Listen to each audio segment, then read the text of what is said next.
यसलाई चाहिँ भन्छ मर्नु। पहिला माछा बेच्थ्यो यसले, दाल बेच्थ्यो, प्लास्टिकको बकेटहरू बेच्थ्यो। अहिले निकै कमाएर अहिले बुलेटमा हिँड्नु थालेको थियो, अहिले फेरि घटेर एनएसमा झर्छ।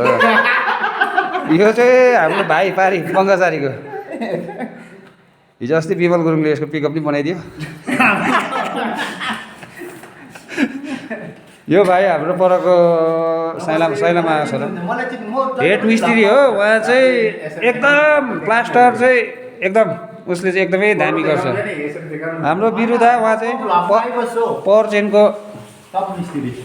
चेनको अब एकदम हेड ड्राइभर, हेड अपरेटर। उहाँ चाहिँ हाम्रो रबर्ट। यो चाहिँ एकदमै सिल सबको केटा छ यो केटा चाहिँ हो। तपाईँहरूले एकदम केही उसलाई अब काम सम्झायो भने होइन, उसलाई मलाई कन्ट्याक्ट गर्दा हुन्छ है। एकदम दामी। उहाँ चाहिँ हाम्रो यहाँको अनर हुनुहुन्छ हो। अहिले काम गर्ने राखेको छैन हो, आफै गर्नुहुन्छ हो। हाम्रो अहिले चाहिँ उहाँ चाहिँ बुलेटदेखि नै एनएसमा झरेको छ। R115 पनि कुदाउँछ बेला बेला। लट्री चाहिँ उसकोमा फस्छ है पुरा। भन्दैन हो केही त अब। बस